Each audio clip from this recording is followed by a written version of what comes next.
Hey, how's it going? This is Josh with Manga with Josh, and this is episode number 5. This episode is titled The Legendary Moonlight Sculptor. The Legendary Moonlight Sculptor was originally a web novel that became a Korean manhwa, aka Korean manga. So, its original run as a web novel was from 2007 to 2019. It had 57 volumes. It sold over 1 million copies. The crazy thing about that is the market for Korea was 3.5 million readers. So it's one of the best-selling web novels Korea has ever had, and one of the highest-selling ebooks. So the problem is the manhwa, I'm going to refer to manga going forward, it's too hard to remember manhwa, has only had 3 seasons, which is only 175 chapters, and I think it goes to middle of book 3, early book 4. But here's the thing. I dubbed this as the OG Korean manga. Why? Because some of the tropes that happen in every manga you get now is essentially from this. Let me give you the backstory. The main character, he's living in debt, poverty. They owe loan sharks. He's living with his grandmother and his younger sister. He doesn't even have a high school diploma. He dropped out because of bullying, all that. And his grandmother's ill, so she can't work. So once again, I know you're already thinking, wait, you've heard this, loan sharks, things like that. Remember, this came out 18 years ago, January 07. Recording this in January 2025. This could legally vote, except it's not in the US. So, since his grandmother can't work, he decides, hey, I was great in this MMORPG, mass multiplayer online role-playing game. Let me sell my character and earn a few bucks. Here's the thing. The main character was the number 1 guy in this thing, in this game. He played non-stop. He literally was the dude. And he goes, puts his account for auction, and overnight, it goes crazy. It goes viral. And he gets to sell it for 3.1 billion won. Average conversion, divide that by 100, and that's the amount. So you figure 3 billion, that's basically 30 mil USD. Here's the problem.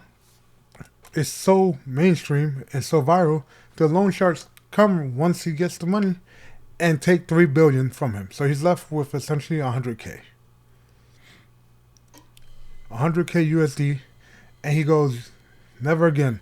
I made money playing a game by being the best. Let me do it again because there's a new game out there called Royal Road. It's a virtual reality game. Still MMORPG, there's quest, stuff like that. But he goes above and beyond. As you know, you have all these new mangas and manhwas about going into a virtual reality road, leveling up your character, side quest, stuff like that. That's all fine and dandy. But the guy whose player character is named Weed, he says, let me do body training.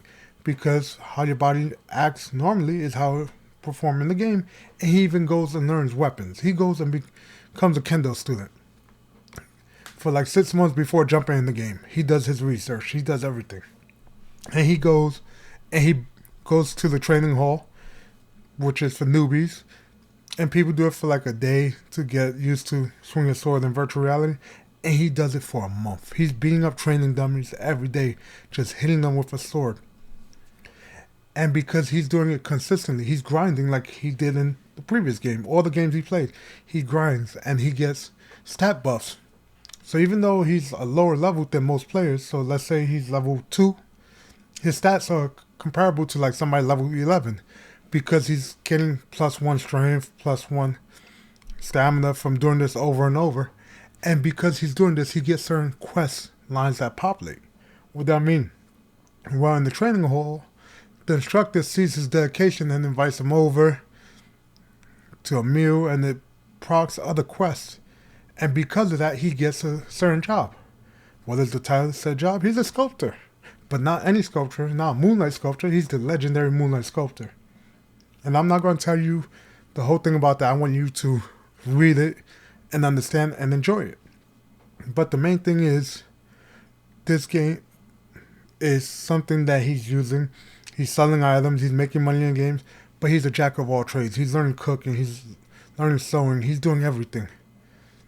And he has stats, like I said, that excel. And he's getting certain quests that nobody's ever seen because his quest line, he has one of the highest job titles in the whole game. And the reason I think you'll enjoy it is because it's one of the OG mangas of the VR headspace. But the thing is, the stories are believable. Like the situation he gets into, how the author makes a sculpture profession into something that makes you want to say, hey, that could work. The combat abilities are insane, and some of the fights he does are insane.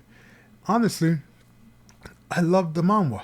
I'm upset that they haven't updated in years, but you know what I did? I went and got the web novels and started reading them. And I put a couple people onto it.